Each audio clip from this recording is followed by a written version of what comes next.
Sorry, you caught me eating my lunch. What is it? It's a peanut butter and jelly sandwich. Do you like peanut butter? I've been eating it since I was a little girl.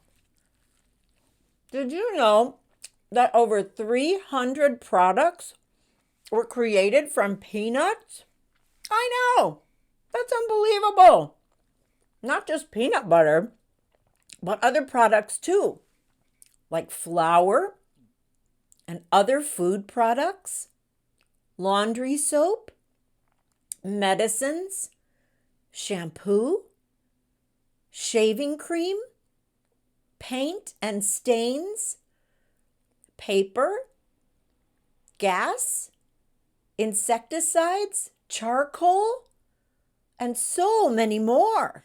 Can you imagine the ideas somebody had to come up with to make all those products from peanuts?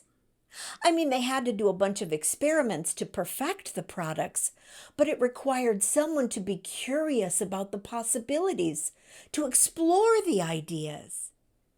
So how do we get curious? Well, it means we get creative.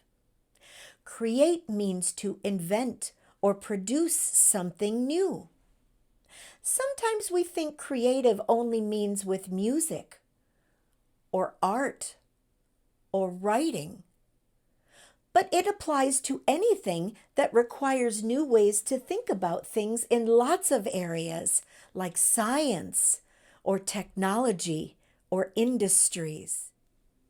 How do we invent something new?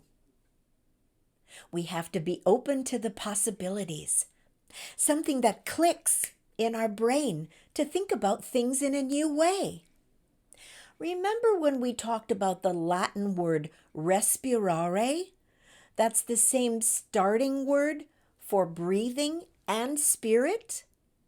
Well, there's another word, inspiration, that also comes from the same starting word as breathing and spirit.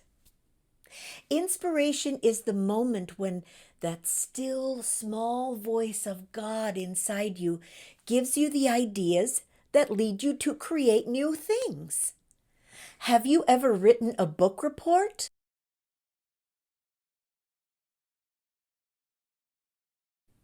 Or made up a new recipe?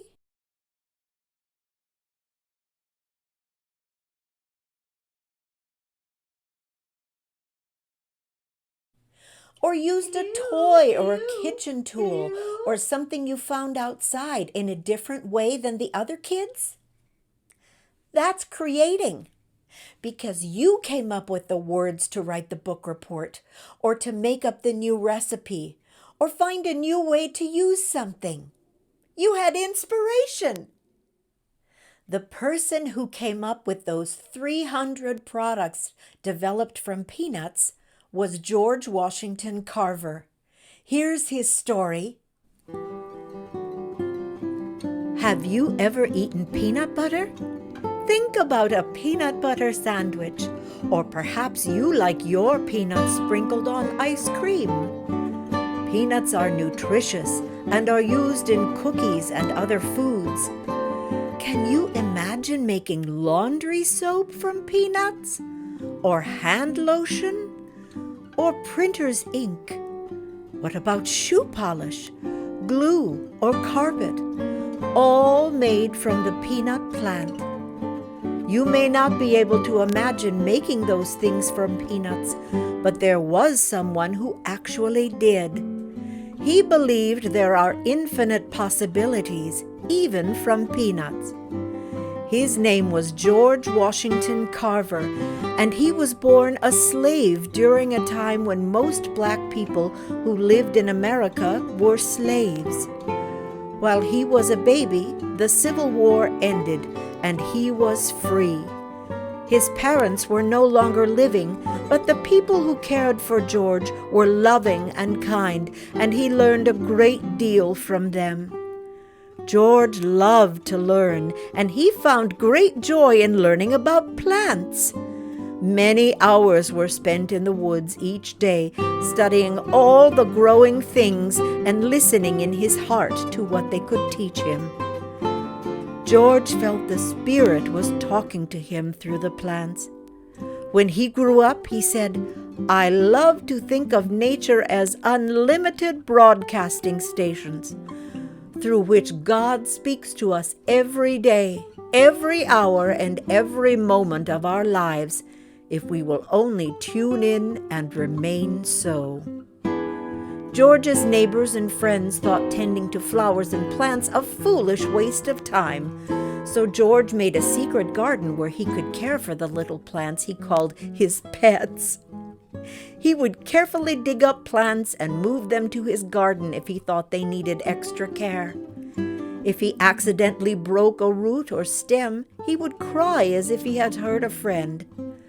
When people realized the plants he cared for grew healthy and strong, they called George the plant doctor, and they would come from miles around to ask his help. He wanted to keep learning, but there were no schools nearby. So he left his home at 11 years old to go to school, even though some people thought he should become an artist or a singer. George eventually became a plant scientist, which is called a botanist. He spent as much time outside in nature as he did in the laboratory and the classroom. George understood that it was not enough to work hard. He had to be open to what could happen through his efforts. So what about those peanuts? Why did George learn so much about peanuts? The southern farmers had grown cotton plants for many years, but growing cotton every year was not healthy for the soil. Growing beans or peanuts gives the soil the nutrients needed to stay healthy.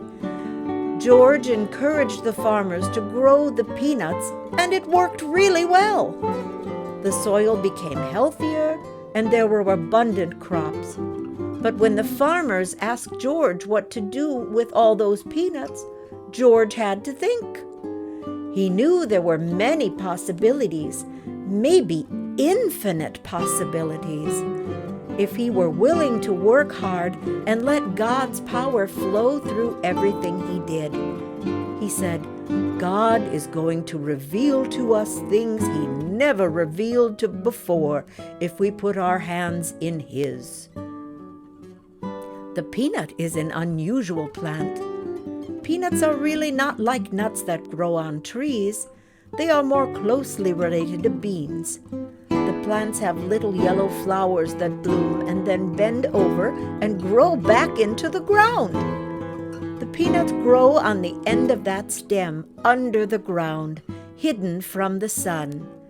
George worked a long time in the laboratory to learn everything he could about the unusual peanut plant.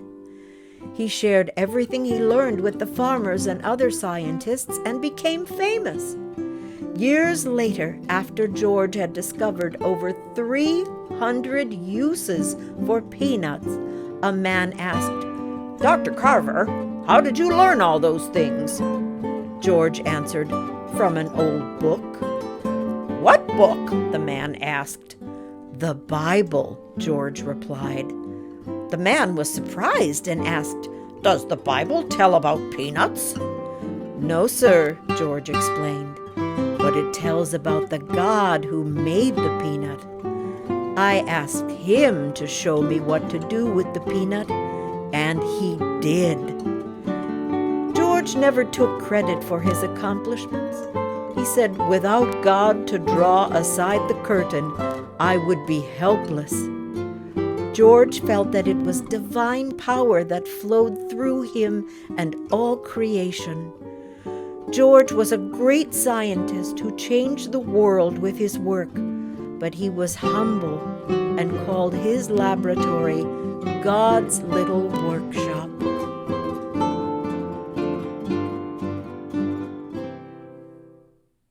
Sometimes it's not easy. Sometimes the ideas don't come right away. And sometimes we have to put in hard work to get to the place where the spark of the idea happens. And we can get impatient and frustrated. The next time that happens, just take a break. But believe in yourself that your ideas will come if you take time and listen to your insides. As you find your way to your own creativity, think about these words. In each moment, there are infinite possibilities. Do you know what the word infinite means? That means more than anyone can possibly count. Let's breathe and say it together. In each moment, there are infinite possibilities. In each moment, there are infinite possibilities. In each moment, there are infinite possibilities. That's all we have time for today.